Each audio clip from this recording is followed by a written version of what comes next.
itu aja. Mau kita Mmm. diem pun sebenarnya kita belajar, mau kita overthinking pun itu adalah proses kita belajar gitu loh.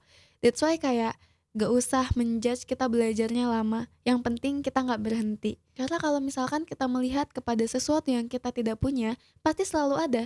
Tapi kalau misalkan mata kita difokuskan kepada kesempatan-kesempatan dan opportunity yang ada, itu tuh selalu hal yang baik gitu loh. Mhm. Kalau misalkan kamu mau jadi sesuatu, kamu mengusahakan hal yang besar, kamu lihat tantangan ya udah biasa aja. Karena memang pasti ada. Ya gimana kamu mau terbentuk kalau kamu nggak mau menghadapi kesulitan?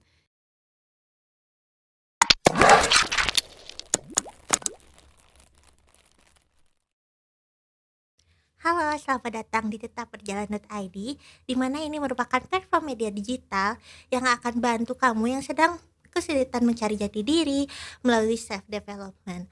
Nah, media ini hadir karena banyak sekali fenomena-fenomena anak muda di luar sana yang kesulitan mencari jati dirinya, terkena motivasi atau penurunan motivasi dirinya itu, dan sampai-sampai sulit untuk menentukan tujuannya itu di masa yang akan datang. Nah, di episode kelima kali ini tetap berjalan, ada tema bertajuk semangat belajar kreatif dan berkarakter tanpa ada di lingkungan toksik. Nah, kalau kita ngomongin toksik-toksik ini tuh biasanya kan berhubungan dengan orang luar gitu ya, selain diri kita sendiri. Tapi kalau misalnya kita sadari kalau toksik itu bisa tercipta dari diri kita untuk diri kita sendiri. Contohnya apa? Contohnya toxic positivity. Kenapa aku bilang toxic positivity? Karena biasanya kita menuntut diri kita untuk tetap berpositif tanpa dan menghiraukan emosi-emosi lain di diri kita. Terus ada toxic productivity yang selalu mengoptimalkan produktivitas tanpa lagi memikirkan diri sendiri, bahkan mengorbankan kesejahteraan diri sendiri. Nah, kali ini aku nggak sendirian untuk membahas tentang ketoksikan ini, aku ditemenin sama Kak Volika Sinci Sari ya, Kak Volika Sinci Sari atau biasa dipanggil dengan Kak Volika. Halo Kak Volika, apa kabar? Halo Gina, sehat? Kamu juga sehat ya semoga? Alhamdulillah, semoga Alhamdulillah. kita bisa bahas ini emang bener-bener menarik ya dari awal sampai akhir. Oke, Nah, kali bismillah. ini aku tuh bener-bener dari awal udah bahas tentang toksik nih, toksik, toksik, dan toksik. Nah, menurut Kakak nih, gimana sih cara mendapatkan pendidikan yang ideal? Kalau pendidikan ideal itu mungkin agak sulit gitu ya, kalau pendidikan kayak proses belajar yang ideal itu kayak gimana sih, Kak?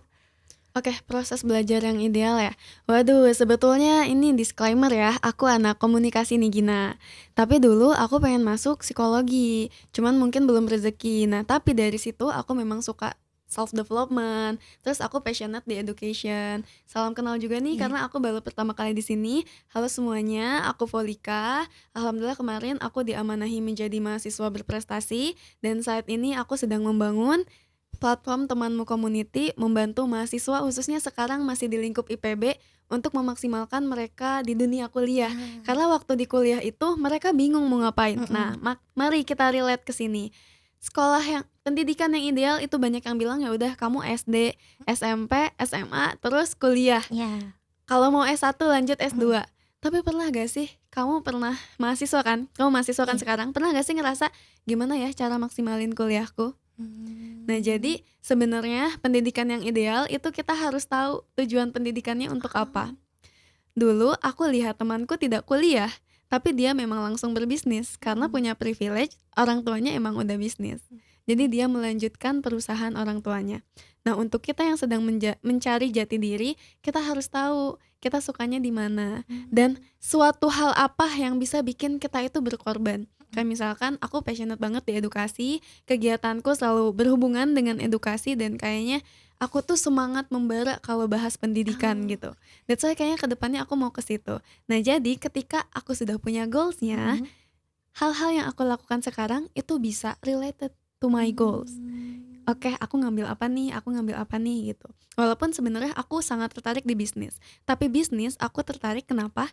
Karena untuk membangun sosial yang baik gitu ya. Ketika kita mau bikin sesuatu yang berdampak kepada sosial, bohong kalau nggak ada inkubasi. iya, Orang-orang di dalamnya, di dalam bis itu yang kita jadikan perjalanan membawa orang lain untuk menjadi lebih baik juga perlu makan gitu. mhm, That's why aku juga sambil belajar bisnis. Makanya kalau pendidikan yang ideal, itu ada 2 kan ya, diri kitanya dulu, tahu tujuannya, dan yang kedua, siapa pengajarnya yang tepat.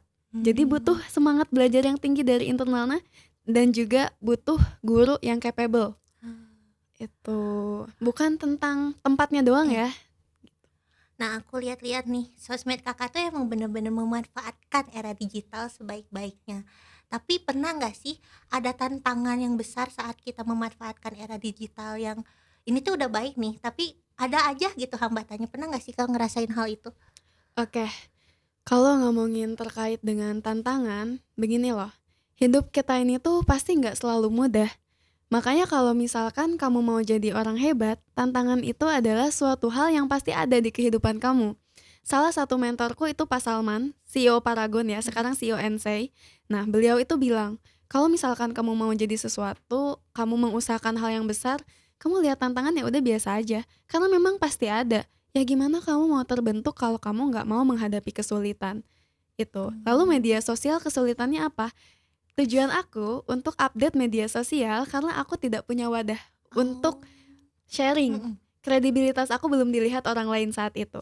Tapi dengan proses belajar-belajar, aku ikut kompetisi, dapat sertifikasi, validasi dan sebagainya, dapat title mahasiswa berprestasi, Mhm. mahasiswa terinspiratif. Ah, jadi orang tahu aku.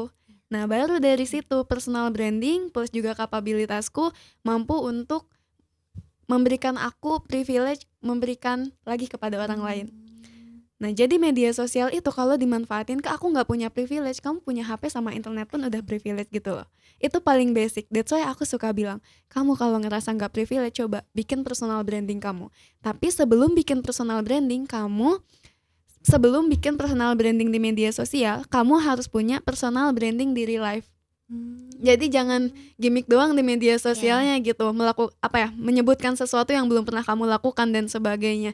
Tapi memang harus dibentuk juga dari diri life-nya, gitu. Mmm. Itu tantangannya, gimana kita terus belajar. Karena orang lihat kita, waduh media sosialnya bagus nih, gimana Mhm. ya aslinya orangnya. That's why ketika orang bertanya kepada kita, at least kita sudah tahu jawabannya karena kita berusaha untuk mempelajari hal itu. Tapi ada aja gak sih Kak, kalau dari cibiran orang gitu ya Mhm. kan kalau misalnya kita udah nge-branding diri sendiri, pasti gak jauh-jauh dari kata, "Ih sombong banget sih branding diri sendiri," kayak gitu. Nah kalau misalnya Kakak ada di situasi kayak itu hal yang buruk dan hal yang gak mengenakan gitu, cara Kakak untuk melihat itu tuh seperti apa sih Kak? Oke, maaf nih ya, ini kalau aku sharing biasanya disebut kajian karena memang aku seorang muslim kan, Mhm. jadi segak Iya, soleh-solehannya aku tuh Al-Quran tuh tetap panutan hidup aku gitu. betul. Nah makanya seringkali Al-Quran itu kan apa ya, apa ya, maksudnya tuh banyak sekali di Al-Quran mengajarkan kita lewat story-story. Mhm. That's why apa yang aku lakukan sekarang sebenarnya sudah ada di masa lalu. Jangankan aku yang masih terus belajar, Rasulullah aja masih Mhm. dicibirkan. Jadi aku merasa kayak, oh IC itu adalah sesuatu yang pasti datang. Oh iya. Nah, dari sesuatu yang pasti datang itu, jadi kayak aku melihatnya, oh baik, itu memang sesuatu yang akan aku hadapi dan sebetulnya kalau kita bandingkan mana yang bilang negatif ke kita, mana yang bilang positif, banyak yang mensupport itu tuh pasti lebih banyak yang positifnya gitu loh. Jadi kayak ngapain aku Mmm. terfokus ke hal-hal yang buruknya? Kenapa memang ketika lebih banyak yang mensupport, kenapa aku tidak fokus ke situ saja? Itu yang pertama. Dan yang kedua, bisa jadi kritikan orang lain itu memang tempat kita untuk mengimprovisasi diri. Kalau kita belajar, itu ada yang namanya teori jendela Johari, ada sesuatu yang bisa kita lihat dalam diri kita, ada sesuatu yang tidak kita bisa lihat dalam diri kita. Dan yang bisa melihatnya itu adalah orang lain. Jadi nggak apa-apa ketika orang bilang kita sombong, ya udah itu adalah tempat kita, oke ya Allah jauhkan saya dari kesombongan misalkan, ya udah jadi doa aja gitu loh. Tapi kalau terus-terusan ngedengerin kata orang lain sampai kita tidak berbuat, itu yang salah. Iya betul.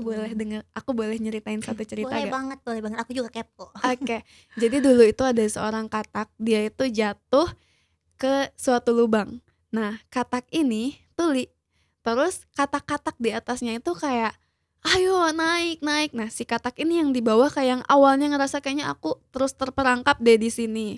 Jadi karena banyak orang yang support dia di atas, dia merasa aku bakal mampu keluar dari sini. Orang-orang di atas sana akan menungguku gitu. Mereka selalu mensupport aku, jadi aku harus berhasil. Akhirnya si katak itu terus berusaha walaupun gagal gagal gagal, sampai akhirnya karena dia terus menerima support, dia bangkit, loncatnya tinggi dan keluar dari perangkapnya. Alhamdulillahnya si kataknya bisu, tapi ternyata kalau misalkan dia tidak bisu, Iya. tidak tuli, dia akan tahu bahwa sebenarnya orang-orang yang mensupport dia itu sebenarnya mencemooh dia. Cuman Mmm. karena dia tuli aja sebenarnya nggak dengar. Jadi ya kita juga kadang harus nutup ya, Mhm. harus nutup telinga kita dari sesuatu yang memang tidak pantas untuk didengar. Jadi kayak, ya udahlah fokus ke hal yang baiknya aja, anggap bahwa orang-orang itu tuh orang yang sudah bisa kita reach out tapi memang belum berhasil untuk kita pengaruhi gitu. Jadi Mmm. kayak, ya udah it's okay. Gitu. Berarti kita harus tetap fokuslah sama diri sendiri karena emang bener apapun yang kita terima itu menjadi untuk kita juga, untuk diri kita sendiri juga ya. Nah, kalau selanjutnya itu aku ingin nanya nih, karena dari awal tuh Kakak emang mention mahasiswa berprestasi yang otomatis itu memang akademik terus ya. Nah, selain keterampilan akademik, ada gak sih keterampilan-keterampilan yang memang kita tuh butuh nih di masa depan? Oke, ini kan bahas Mapres tuh akademik banget. Iya, salah satu syaratnya karya tulis ilmiah, prestasi kita, bahasa Inggris kita memang sangat akademik. Tapi sebetulnya ini yang jarang orang tahu. Alasan aku Mapres itu adalah untuk aku mendapatkan research yang lebih. Jadi dulu aku anaknya pengabdian banget. Mmm. Aku ngajar anak-anak kampung ngaji di desa karena Covid pagi-pagi setiap pagi mereka kumpul di saung Quran namanya. Terus mereka datang dengan baju yang compang-camping. Kancing yang udah gak bisa dimasukin ke Mmm. celananya, bajunya kekecilan dan sebagainya. Sedangkan kita sumbernya masih dari donatur. Jadi uang donatur itu tidak bisa kita belikan pakaian kan. Akhirnya kita sediakan fasilitas untuk wudhu dulu. Mmm. Dan kita beli pompa air. Setelah itu anak-anak difasilitasi wudhu, keesokannya pompa airnya hilang diambil warga. Oh. Itu kejadian. Jadi kayak sakit banget ketika kita mau membantu orang lain tapi kita nggak punya apa-apa. Mmm. Makanya aku di situ bertekad, "Volika, kamu harus belajar. Kamu bukan stop dari pengabdian ya, kamu jeda dulu, kamu belajar dulu banyak hal." That's why Mapres jadi salah satu jalannya dan di situ aku bertekad harus menjadi seseorang yang memiliki keberlimpahan baik dari segi ilmu, materi, dan juga relasi. Dan disinilah aku gitu, Mmm. bertemu dengan Gina, bertemu dengan tim tetap berjalan, kayak gitu. Oh, kayak gitu. Nah, kalau misalnya kita lihat nih banyak banget produktivitas yang udah Kakak lewatin ya Mhm. dari awal, dari semua yang gak enaknya sampai enaknya. Nah, cara Kakak membedakan produktivitas yang sehat dan, "Ah, ini udah produktivitasnya toksik." Nah, itu gimana sih, Kak? Oke, sebetulnya pertanyaan yang tadi belum terjawab Mhm. ya, kayak hal apa yang dibutuhkan Iya. selain akademik. Jadi gini, kenapa aku mention pengabdian? Karena pengabdian itu bakal meningkatkan empati kita. Kalau di design thinking, empati itu adalah tahap awal ketika kita membuat solusi inovatif yang berdampak kepada masyarakat. That's why ketika kita pengabdian, skill komunikasi kita terasah. Mmm. Lalu ketika kita ikut Mapres, Mhm. perlombaan akademik banget, tapi skill kita negosiasi, skill kita untuk berpikir critical thinking itu juga akan terasah. That's why itu jadi salah satu wadah untuk kita meningkatkan skill kita. Bukan dilihat sebagai akademik banget deh, kayaknya gue nggak akademik banget, gue pengabdian banget, enggak. Ketika kamu udah punya daya berpikir kritis yang baik, kamu kembali ke masyarakat, mau pengabdian, itu project atau misalkan apa ya, kegiatan-kegiatan yang akan kamu lakukan itu akan lebih headshot ke masalahnya. Mmm. Salah satu contohnya ada tahu Kita Bisa kan ya, Mhm. platform Kita Mhm. Bisa. Nah, foundernya itu cerita salah satu temannya melakukan pengabdian di desa untuk mengurangi stunting. Oh. Dia bikin snack yang kaya akan nutrisi dan Mhm. sebagainya, lalu dikasih ke warga sekitar dengan gratis. Lalu dikasihlah 2 bulan kok tidak ada perkembangan, 4 bulan kok tidak ada perkembangan, 1 tahun masih tidak ada perkembangan. Akhirnya mereka turun lapang dan ditemukan snack-nya itu nggak dikasih ke anaknya, tapi dimakan sama ibunya dengan alasan ketika anaknya dikasih snack itu nanti akan sembuh dan mereka akan kehilangan snack gratis. Oh. Lalu apakah kita bisa menyalahkan ibunya? Padahal mereka ekonominya itu menengah ke bawah. Jadi di situ perlu dianalisis lagi menggunakan root cause analysis. Apakah si snack-nya ini harus dievaluasi, terlalu sulit untuk dimakan untuk balita misalkan, untuk bayi dan sebagainya gitu. Nah, hal-hal yang kayak gitu yang perlu kita sadari ya. Kadang kita punya ide, punya inovasi, tapi Mhm. ternyata enggak. Sebuah inovasi itu dilihatnya dari masalah dulu. Gimana caranya kita bisa lihat masalah yang di sekitar kita dengan meningkatkan empati lewat pengabdian diasah dengan kegiatan-kegiatan akademik sehingga kita Mmm. kembali ke masyarakat, dampaknya lebih dalam, lebih luas. Oh, gitu. Nah, selanjutnya yang tadi pertanyaan yang Mhm. baru banget, kalau produktivitas yang sehat dan produktivitas yang toksik itu gimana menurut Kakak? Oke. Aku merasa lumayan capable untuk menjawab ini karena waktu itu aku pernah diwawancara sama psikolog, terus dia nanya, "Volika, kekurangan kamu apa?" Aku jawab, "Pak, saya gak bisa bedain sakit sama perlu istirahat, Pak. Setiap saya ngerasa sakit, saya ngerasa malas gitu. Jangan-jangan saya malas, kenapa ya saya tidak bergerak, kok saya malas sekali." Terus ternyata bapaknya bilang, "Oke, baik, sebetulnya itu normal. Orang-orang yang terbiasa sibuk ketika dia perlu istirahat, sebenarnya dia sakit tapi dia malah menjudge dirinya malas." Nah dari situlah aku ngerasa sebenarnya produktif itu apa sih? Makanya sekarang aku membuat syarat produktif itu harus 3 hal. Yang pertama, aku sehat. Jadi kesehatanku adalah nomor satu. Ini cocok juga nih sama PMI. PMI kan syarat untuk menolong orang lain adalah menolong diri sendiri dulu ya, mengamankan diri. Nah itu oke, kamunya harus sehat dulu. Yang kedua, itu adalah kitanya bermanfaat. Walaupun lelah, walaupun capek ya, tapi bermanfaat. Outputnya itu bisa dibilang kayak niatnya baik. Kamu datang ke situ untuk melakukan dengan niat yang baik. Yang ketiga itu bermanfaat. Pasti niat yang baik itu akan berkorelasi dengan sesuatu yang bermanfaat. Apakah kamu bertemu dengan orang baru yang memberikan kamu insight baru yang sangat bermanfaat untuk kehidupan kamu, berdampak positif, atau misalkan kamu mendapatkan opportunity yang lain, pekerjaan yang lain dengan mengenal orang-orang yang punya banyak link. That's why 3 poin itu. Productivity yang sehat. Nah, selanjutnya ada cara Kakak nih, selama Kakak itu kan banyak banget pengalaman-pengalaman yang bisa dibilang linear lah dengan apa yang Kakak suka gitu, passion banget gitu. Nah, cara Kakak untuk mengembangkan cara berpikir kreatif, mungkin kan pasti ya selalu berpikir kreatif, terus cara Kakak mengembangkan berpikir kritis yang otomatis selalu ada aja di mana fenomena-fenomena yang harus kita tuh mengharuskan kita tuh harus kritis, dan selanjutnya kolaboratif karena selalu aja kita butuh orang untuk berkolaborasi dengan kita gitu. Nah, cara Kakak mengembangkan ketiga keterampilan itu gimana ya, Kak? Oke, yang pertama kita tahu strong dan weaknesses kita apa. That's why penting ketika kita udah mau build sesuatu, gak bisa sendiri. Ada yang nanya, "Kak, gimana sih bangun komunitas sendiri?" Oke, bisa. Mulai dengan dirimu sendiri, tapi kamu ajak yang lain. Contohnya aku bisa punya banyak link, misalkan bisa menghubungkan orang lain, nyari mentor dan sebagainya, tapi aku nggak bisa desain. Gak bisa ngurus Instagram selain Instagramku. Aku ajak temanku yang pandai bikin Instagram, misalkan yang pandai branding di media sosial.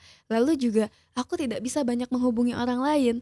Aku pun susah mengurus diriku gitu loh. Oh. Jadi aku mengajak temanku yang memang typingnya itu friendly. Dia bisa membuat orang lain nyaman. Lalu selain itu aku suka untuk mengkonsep sesuatu, tapi aku juga butuh orang lain untuk berdiskusi. Aku ambil adik tingkatku sebagai HR gitu. Jadi kolaboratif di sini tuh sangat perlu.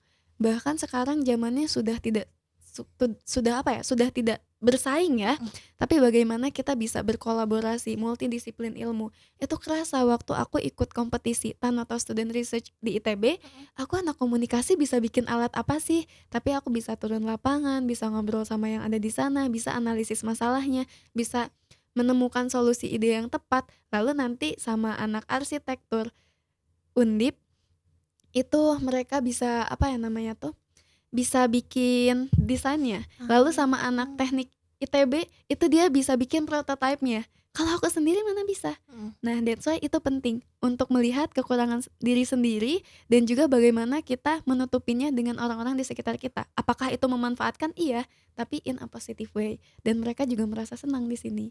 Itu. Mmm. Nah, kalau Kakak sendiri nih banyak banget kan, Kakak pasti sering bersosialisasi sama Oke, orang mhm. dan otomatis mendapatkan orang yang biasanya jadi kita ngelihat orang itu tuh jadi dibandingkanlah diri kita sama orang itu. Nah, cara Kakak nih meminimalisir comparing sama orang itu kayak gimana sih, Kak? Percaya bahwa, "Oh, ini nih kita udah ada di posisi yang sulit loh, tapi kenapa saat kita melihat orang gitu, kita tuh selalu ada aja bandingan-bandingan yang baru, bandingan ini, bandingan itu." Nah, cara Kakak untuk meminimalisir hal tersebut gimana sih, Kak? Oke, sebetulnya comparing itu adalah bagian dari survival hacks manusia gitu loh. Ketika Mmm. dia lihat sesuatu pasti dia meng-compare dirinya. Jadi kan manusia itu selalu memiliki keinginan untuk berkelompok dengan orang lain Iya, kan. Jadi harus setara nih iya, sama iya. orang-orang di sekitarnya. That's why comparing itu adalah suatu hal yang wajar. Yang jeleknya nih Gina, ketika kita compare kita merasa rendah diri. Mmm. Kok kita tidak lebih baik dari orang lain? Kita lupa bahwa kita lahir dari keluarga yang berbeda. Kalau misalkan aku sharing di Instagram, Mhm aku bilang, yang satu punya perpustakaan di rumahnya, yang satu beli buku pelajaran aja susah, mhm. dan kita nggak bisa ngebandingin itu, Mmm, gimana proses berjalannya. Yang satu udah disediain perusahaan ketika nanti dia lulus kuliah, yang satu bikin startup aja masih gelagapan nyari investor. mhm. Jadi nggak usah dibandingin prosesnya. Mmm, Tapi gimana caranya kita bertemu dengan orang-orang yang kita lihat kok mereka udah hebat. Pertanyaannya diganti, "Kapan aku seperti itu?" Jadi, "Gimana ya aku belajar seperti itu?" Alhamdulillah ya aku punya teman-teman hebat, aku punya kesempatan untuk belajar dari mereka.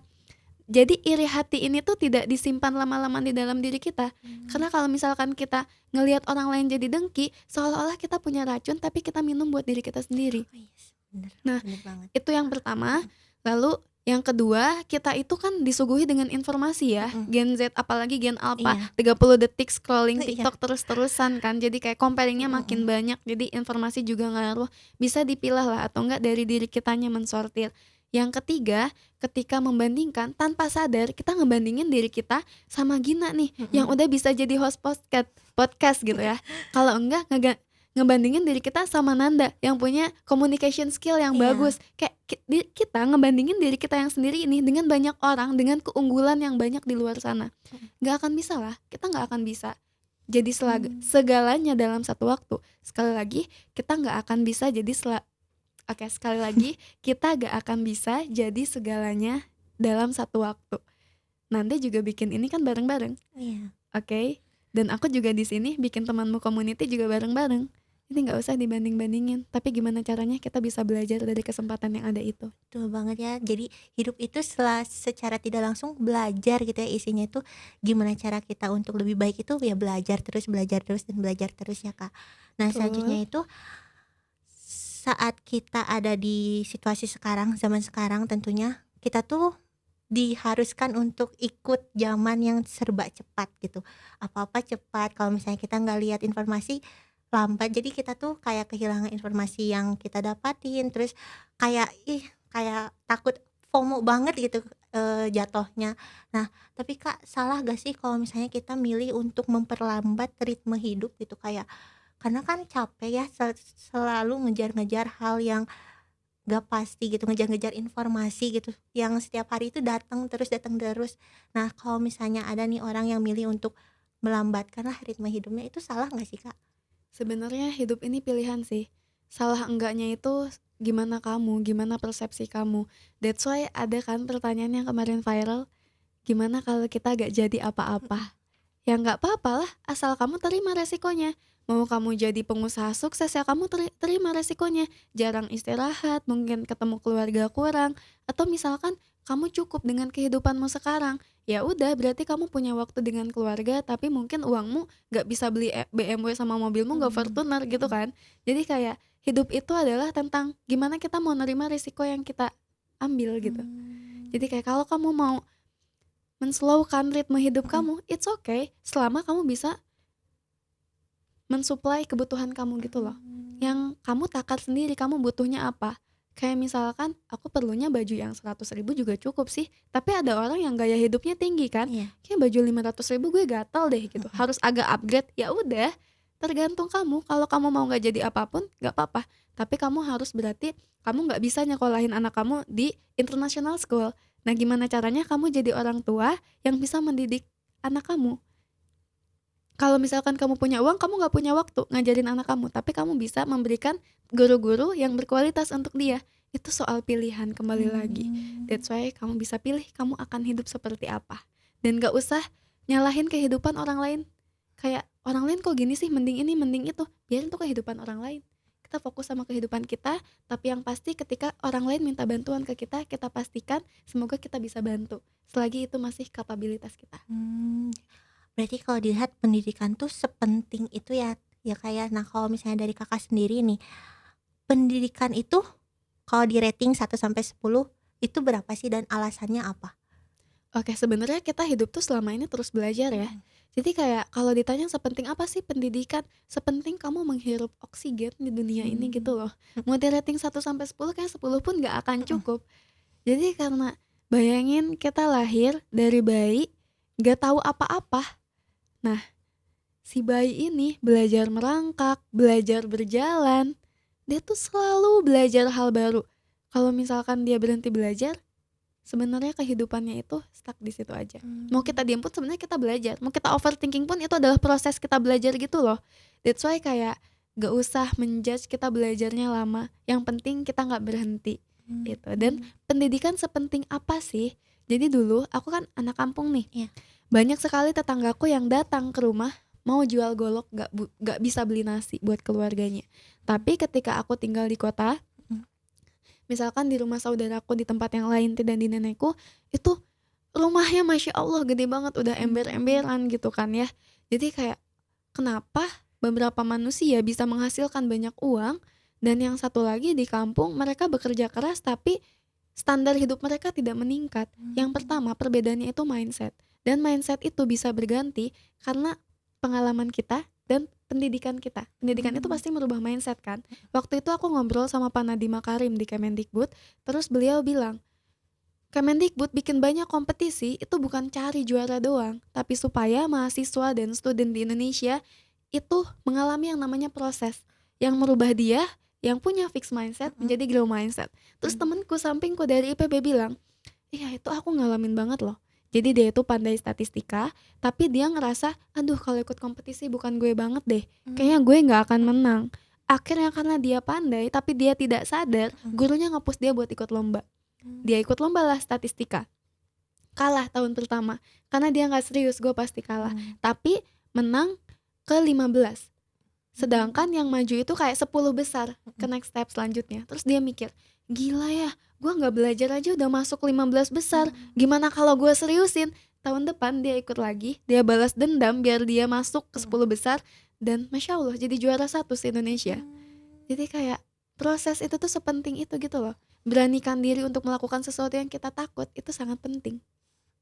Kayak gitu. Berarti kita tuh selalu harus beradaptasi dengan semua lingkungan yang ada gitu di depan.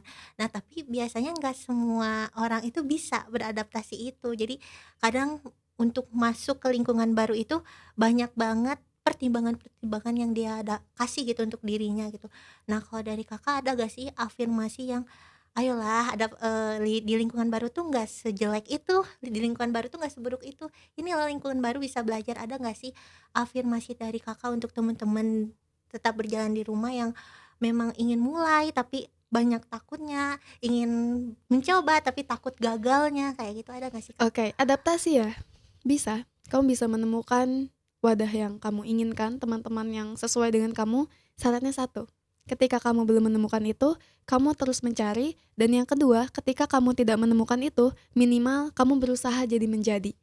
Jadi Mmm. proses untuk mencari lingkungan yang tepat itu tidak dimulai dari mencari mana nih ya, kok aku nggak cocok, Mhm. teman-temanku toksik. At least kamunya yang nggak toksik ke teman-teman kamu. Nanti Mmm. orang-orang yang nggak toksik itu jadi teman kamu kok. Itu sepengalamanku ya. Karena waktu masuk IPB, Iya. online kan, Mhm. aku pengen keluar kuliah, parah males banget kuliah Mmm. online, belajar apa ya aku, orang-orang di kuliahan tuh pengen cepet selesai Mhm. kelasnya, aduh males banget deh, guru di-judge di chat gitu kayak, aduh sebagai orang Sukabumi gitu ya, orang Sunda yang dididik harus Mhm. menghargai guru, kok teman-teman aku kayak gini, Mhm. kok mereka mau belajar aja susah, kelas jadi formalitas, ujian udah kayak formalitas juga, sampai ketika ujian, aku kayak masih di kasur, terus kayak kadang gak lihat soalnya aku langsung Mmm. jawab, kadang aku nggak ngerjain tugas di call dosen karena aku ngerasa nggak worth it. Tapi ternyata ketika aku terus berusaha, Allah tuh berikan jalan dari tempat yang tidak disangka-sangka. Aku lagi nemenin temenku ke gazebo, dia mau ketemu sama kakak kelasnya, mau ikut perlombaan. Temen kakak kelasnya bilang ke aku, Volika kamu cocok deh masuk Otsko. Otsko itu tempat pembinaan diri di IPB, dari Mmm. Ditmawa IPB langsung. Terus kayak, Otsko apaan Otsko? Terus aku daftar, dan ternyata Otsko itu seleksinya ketat, tapi waktu itu aku nggak tahu. Ya aku daftar aja karena pengen nyoba aja gitu, dan kayaknya Mmm. bagus nih dari Ditmawa langsung. Lolos deh, dan waktu di sana orang-orangnya Masya Allah udah jago banget, udah juara esai puluhan kali, udah keluar negeri karena dibiayain sama kampus dan sebagainya. Sedangkan aku anak baru. Nah disitulah aku bukannya insecure, tapi kayak, yay aku dapat kolam buat belajar. Aku jadi Mmm. ngejadiin teman-teman aku itu ya buat jadi mentor aku gitu. Nah dari situlah ternyata itu butuh waktu untuk menemukan tempat yang tepat.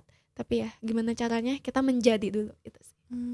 Nah kalau dari Kakak sendiri ada nggak sih konten-konten yang dikonsumsi Kakak tuh tertentu? Biasanya kan kalau kita lihat, kita jadi sekarang tuh lihatnya konten yang motivasi diri Kak, kayak gitu.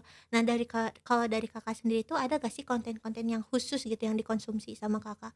Yang kita lihat gitu banyak banget kan kalau di luar sana konten-konten yang dibuat kayak beragam gitu. Nah kalau dari Kakak sendiri, tipe konten apa sih yang selalu Kakak konsumsi itu? Oke, kita tuh kan beda-beda ya kebutuhannya. Dulu aku waktu SD, alasan aku suka buku, kakakku suka banget Naruto. Mmm, Jadi aku punya komik Naruto dari volume 1. mmm, Jadi aku hafal banget tuh. Akhirnya aku baca komik berjam-jam sampai dimarahin mamaku. Naiklah waktu SMP aku bacanya novel. Waktu mmm, SMA aku bacanya buku bisnis sama buku sastra. Pramudia Anantatur, Andrea mmm, Hirata, Buya Hamka. Waktu itu langsung baca buku bisnis, Robert Kiyosaki, Tung Desem Waringin mmm. misalnya. Jadi berjenjang ya yang pertama. Terus yang itu yang aku konsumsi, terus juga aku berhenti baca novel ketika SMA karena udah gak relate. Ketika kuliah aku mencoba baca buku self improvement dan sebagainya gitulah. Tapi ada di fase kok kayak kehidupanku gini-gini aja gitu kan ya. Ternyata kita nggak butuh banyak nasihat gitu loh. Self Mmm, improvement book yang kamu baca itu mungkin cukup 2 sampai 3 dan selainnya kamu lebih banyak bergerak daripada membaca gitu loh. Banyak orang yang hobi ingin meningkatkan dirinya lebih hobi beli buku di mhm, Gramedianya daripada bergeraknya gitu loh. mhm. Dan itu mungkin termasuk aku dulu ya. Jadi kayak itu adalah salah satu hal yang lucu yang pernah aku alami. That's why kayak kalau kamu mau improve diri kamu lebih banyak actionnya. Nanti belajarnya ketika kamu evaluasi. Tapi yang penting kan yang pertama kamu harus bergerak dulu. Oh, keren sih. Nah, Kak, kalau misalnya kita main bayang-bayangan ya, kita tuh menjadi orang yang berpengaruh, terutama di dalam pendidikan Indonesia. Nah, kalau misalnya Kakak ada di posisi itu, perbaikan apa yang akan Kakak kasih di pendidikan terutama di Indonesia? Waduh, ini agak berat sih. Aku agak takut nih sebenarnya jawabnya, karena aku tidak berada di Kementerian Pendidikan gitu ya, tidak tahu Mhm, sekompleks apa. Misalnya, kalau yang aku inginkan kan sesederhana, ayo kita tingkatkan upah guru itu. Tapi mhm, sebenarnya kan guru-guru sekarang udah lumayan naik ya, kalau iya, yang PNS mhm, itu. Tapi ketika naik gurunya itu, ini case yang terjadi ya, aduh mohon maaf nih, agak mhm. takut nih. Jadi banyak guru-guru di kampung itu naik mobilnya expander. Mmm, Dari mana tuh duitnya? Ternyata ada yang digadein sertifikatnya itu. Nah, jadi oh, kayak terus dari pemerintahnya itu kan dikasih tahu sebelum dapat uang, "Kamu ini uangnya mau dipakai apa?" Ada salah satu guruku yang dia itu sangat berintegritas, dia kasih tahu listing yang akan dia beli itu buku ini, buat ini, perbaikan itu. Terus kata orang sananya kayak, "Bapak, ini terlalu jelas Pak rincinya, orang-orang tuh buat beli motor, Pak. Ini Bapak sederhanain aja, Pak." Jadi kayak dari atas sama bawahnya juga harus diperbaiki gitu loh. mmm, Ya, seperti itulah. That's why kayak ternyata di Bogor itu ada salah satu desa yang tidak terkena listrik dan mereka kelas 6 SD tidak bisa membaca. Gimana sedihnya. Terus aku lihat kan di Lambe Tura misalkan terakhir itu viral. Jadi kayak ada anak SMA tidak pelosok banget tapi dia pembagian pun kesulitan. Kayak, "Oh my god, ini tuh aku lihat cuma di media sosial doang." Sampai akhirnya temanku buka bimbel, ternyata anak SMA beneran gak bisa ngitung. Kayak, ini salah kurikulumnya atau gimana sih? Terus jonasi juga kan, aduh mmm. guru-guru jadi sekolahku itu waktu SMA mantan sekolah internasional. Mau masuk ke sekolah itu tuh susah, walaupun sekarang udah negeri karena internasionalnya dicabut, semua sekolah harus setara. Jadi yang masuk pun sebenarnya agak sulit sih untuk masuk sekolah situ. Jadi waktu kelas 11 banyak tuh yang pindah gitu, Mmm, biar masuk PTN-nya gampang. Nah tiba-tiba jonasi, berarti tetangga-tetangganya doang kan yang masuk tuh. mhm, Sedangkan tetangga-tetangga tuh mempengaruhi kan. iya, Kalau misalkan lingkungannya udah kayak gitu, orang tuanya kasar dan sebagainya, nanti waktu rapat orang tua pun kayak, "Oh, kumaha damang," gitu kan, maksudnya mhm, tuh tetangganya gitu iya, loh. Jadi kayak dari atasnya harus diperbaiki, dari bawahnya harus diperbaiki.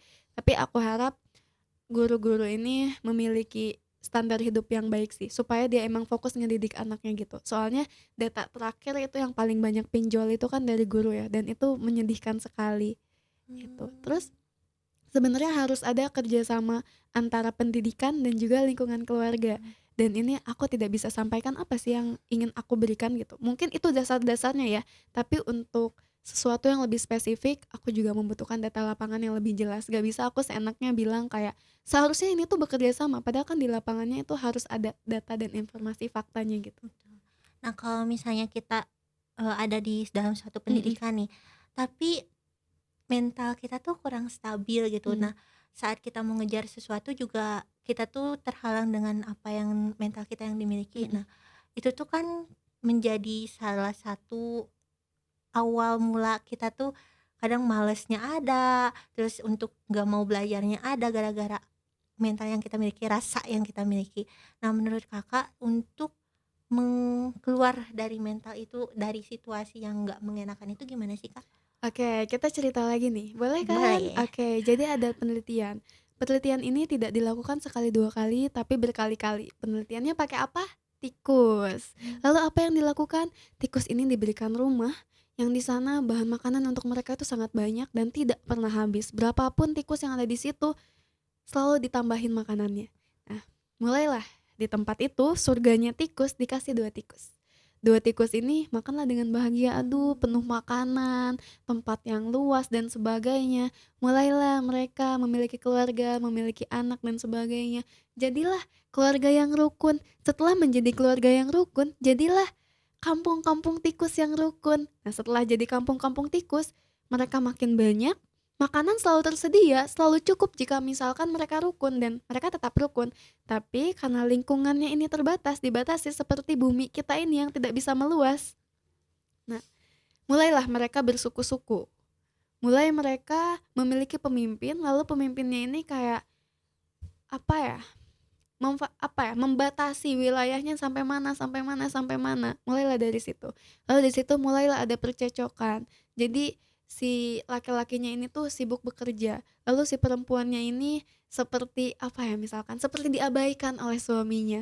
Lalu setelah diabaikan suaminya mengabaikan anaknya, lalu anaknya nanti setelah dimarahi, si ibunya ini akan merasa bersalah. Lalu apa yang terjadi? Tikus ternyata bisa bunuh diri. Mereka mulai menyendiri terus bunuh diri. Anaknya mulai gak kekontrol, mulailah di situ suka sesama jenis, gitu loh. Mmm. Di situ juga udah mulai berkumpul-kumpul tikus-tikus yang cantik, tikus-tikus yang jelek itu berkelompok.